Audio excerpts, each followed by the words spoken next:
नमस्कार, मेरा नाम है अरुण गौतम और आप देख रहे हैं धाका टीवी। आज हमारे साथ बातचीत करने के लिए एडवोकेट समृद्धि सीमा कुशवाहा जी मौजूद हैं, जो कि हाथरस केस में पीड़िता की तरफ से पैरवी कर रही थी।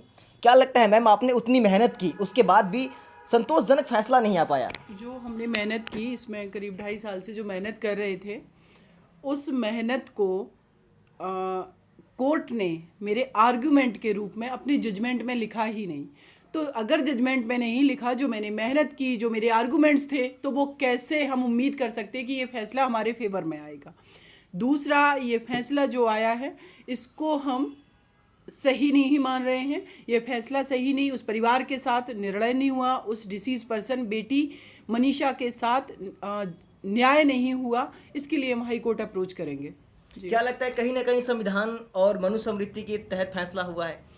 देखिए, मेरा ये मानना है 21st सेंचुरी में हमारे पास एक भारत का बहुत बड़ा दस्तावेज है, जिसको हम भारत का संविधान कहते हैं, जिसको बाबा साहब ने लिखा। और उस संविधान के अंतर्गत जितना भी ये सिस्टम है, व्यवस्थाएं चलती है, उसमें कानून व्यवस्था है, जिसमें आईपीसी है। आईपीसी की जो धाराएं लगी थी, SC/ST एक्ट की जो धाराएं लगी थी, उन धाराओं के आधार पर ये निर्णय नहीं हुआ। CBI ने चार्जशीट फाइल की थी, 302 उसमें दोषी बनाया था, 302 की धारा आईपीसी में, SC/ST एक्ट में 376D जो कि गैंग रेप की धारा थी, इन सारी धाराओं में इन चारों अपराधियों को CBI ने दोषी बनाया।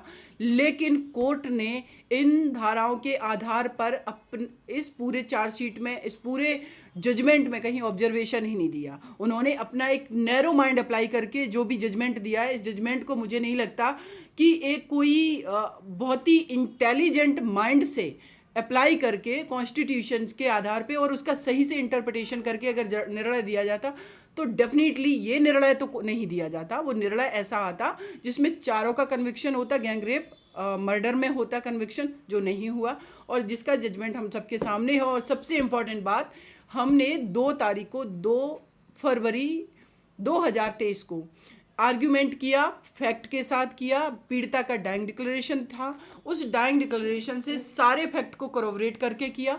मुझे पूरा विश्वास था कि जो मेरा आर्ग्यूमेंट है, अगर इस पर कोर्ट ने कंसीडर किया इनको, तो डेफिनेटली चारों को सज़ा होगी।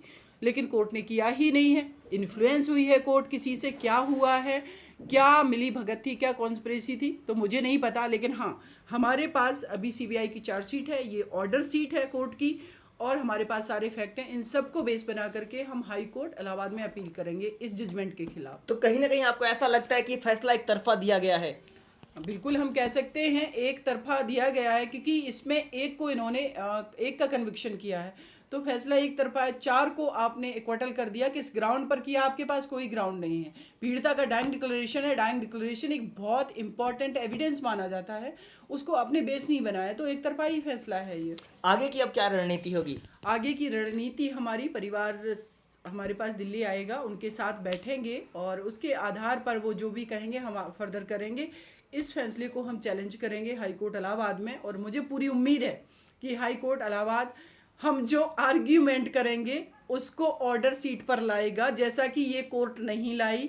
और वो कोर्ट इसीलिए नहीं लाई कि मुझे लगता है कि पहले से उनका प्राइमा फेसाई, पहले से उनके तैयार होकर के बैठे हुए थे कि नहीं, मुझे जजमेंट ये देना है। और प्रोजिक्यूशन का इसमें पक्ष आ गया, डिफेंस का पक्ष आ गया।